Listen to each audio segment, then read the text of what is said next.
A warm welcome when you come back here, which is nice. Yeah, definitely. Yeah, I'm looking forward to the game today. It's been my first game of the season that I've been back for, so obviously been watching a lot of the games at home and doing a few of the Sky games as well. So it's been an interesting season. Still look out for our results, don't you? Oh, definitely. Yeah, I mean it's definitely still mine and my family's club, so it's close to my heart.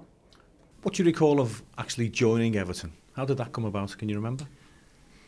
Well, I think we were in a funny position. Coventry had just been relegated. There was 2-3 occasions in my career before joining Everton where I had the chance to join, and it just didn't quite happen. And then Coventry getting relegated and needing the money, and obviously Everton needing a defensive midfielder.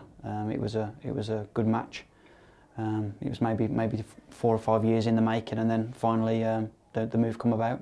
Good football man, Walter, wasn't he? He was, yeah. It was unfortunate that I think I only maybe played 2 or 3 games under him before he went, and I think there was maybe a lot more going on off the pitch than people knew about. So both Walter and Michael Dunford, who I was with at Derby beforehand, both good football people that I'm proud to have met them.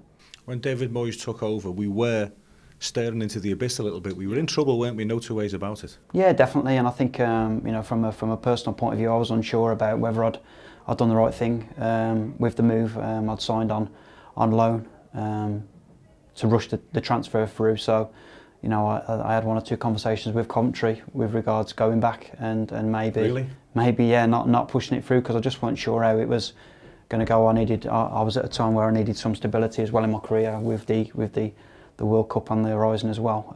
It was important that I was playing and that I was doing well, and obviously a new manager coming in and shuffling the squad around, and I think I started the first 4 or 5 games playing right wing, which obviously I think that's how desperate we were. I was right wing and Unzi was left wing, and so there weren't a lot of attacking, but it was obviously a decision that turned out to be a great one. One question I'd like to ask the experienced players that were at Everton at the time is, when did you first become aware that there was a young boy called Wayne Rooney very quickly making his way through the academy ranks? I think it was maybe after 3 or 4 months. I used to spend a lot of time at Belfield in the afternoons. Myself, Tim Cahill, Kev Kilban, people like this, we played tennis, and it was at a time when we were on the same training ground, so we'd get the schoolboys as they were then, and the academy every now and then would come in, and talking to the likes of Neil Dewsnip, he'd say, you need to have a look at this lad here, he's a bit special. And it weren't long before then that Wayne was training with the first team, so it was good to be part of that, and obviously seeing the way he's progressed and the way he's matured, and obviously what he's doing now, it was good to be part of that. And again, the ex-players who I speak to, nobody's surprised that young boy is breaking all sorts of records for club and country. Definitely, yeah. I think I remember being on the coach. We were on our way to Man United and to play in a midweek game, and Wayne was sat at the back behind me and Kev Campbell. He said he'll be at Man United one day, and I was like, I didn't see that. I couldn't see. I couldn't see him leaving Everton, knowing that I drove past his house 1,000 times, and you'd see the Everton stuff in his bedroom window, so I couldn't see him ever leaving, and I'm sure at some point he'll be back. But the way what he's done for Man United and England is testament to himself and his family. You said there that you'd stay behind of an afternoon and watch the young players going through their paces. Yeah. Was it around about then that you thought about coaching as a post-playing option? Yeah, definitely. I think I always knew that when I retired that I wanted to go down the coaching route, something that I was always interested in. The development side of it especially, spending a lot of time in the afternoons as well with Andy Holden and the under-21s as it was then, seeing him develop the likes of Hibbo and Ozzy and Chaddy, and the amount of players that were coming through. It was good to see how much strength and depth that they had, and it's unusual now. Now I see a lot of academies how strong the Everton youth teams are, and the players that they've got in the system. There's definitely something different about players from Merseyside. What are you up to these days, Lee? I'm assisting Adi Boothroyd with the England under-19, so it's a part-time role, which gives me plenty of time during the week to go around different clubs and see different styles of coaching, different games at all levels, 18s, 21s.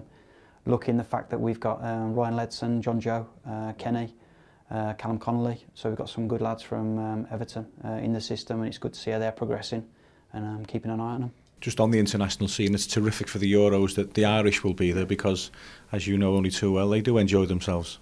Definitely, yeah. I think it's the Irish fans are renowned for travelling in thousands and taking over stadiums wherever they go out throughout the world. I remember in 2002 in South Korea, there was thousands and thousands of Irish fans, yeah, even there. So, the fact that it's in Europe won't mean any different. There'll be thousands travelling throughout. Do you think Seamus and James McCarthy will be certain starters?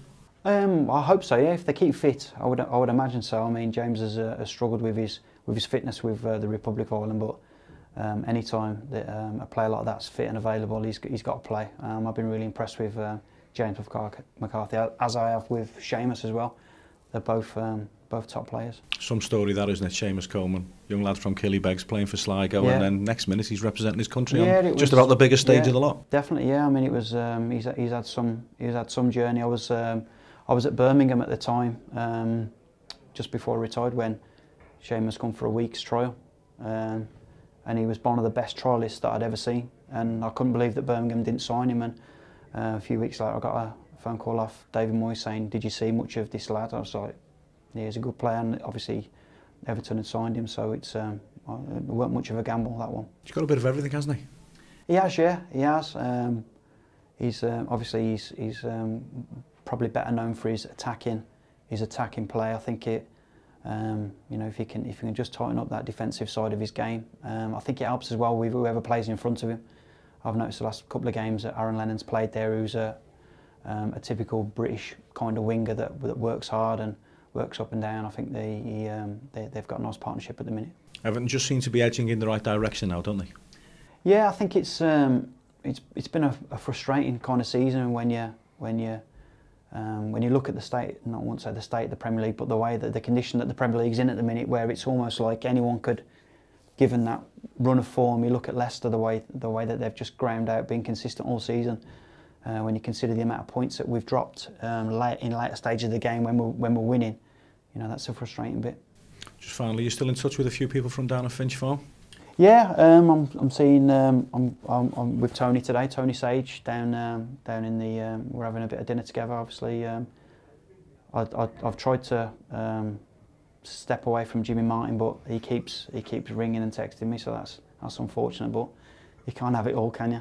But now I'll try and keep in touch with as many of the lads as I can. He was a great lad to work with at Everton, Lee Carsley, and he's still a smashing guy, isn't he? He is. I've met Cars a few times, to be honest with you, and he comes across as a guy I'd have loved to have been in my dressing room. You need players like him, don't you? Players who are not afraid to do the dirty job, shall we say? Yeah, I mean, you need a fine balance in your side, don't you? I mean, you need your goal scorers, you need your creators, but certainly Cars was somebody you could, hang your hat on as being that man in midfield who would win the ball, give it simply. And he pitched in with a few goals as well, and something I'll always be jealous of, somebody who scored against the Reds. You came close though, didn't you? Remember you hit the bar from about half a mile out, didn't you? Yeah, that was unfortunate, yeah, at Anfield, cut in from the left and bent one, and it hit the sort of the crossbar on the post, but, Cars has got that one on me. You played with a few Lee Carsley type players though, didn't you? Yeah, I did. I mean, springs to mind. I mean, we talk about the dogs of war, and I think Cars would have certainly fitted into that. Joe Parkinson, John Eberl, Barry Horn, those kind of players. I think Lee was of a similar ilk. Talented as well, but you never ever forget how good these players are. It's not just the fact that they get about the pitch and they tackle and then they do the simple things. That in itself is a skill, to recognise, to do things simply once you've won the ball back. The technical ability can often be overlooked in players like that, but at the end of the day, these boys are professional footballers playing at the top level, the best league in Europe. That's right, and he played 198 games for us and numerous more games for other clubs as well. So, he was always fit. He was strong. He was robust. I mean, he knew the game inside out, and as the years went by, he used his experience very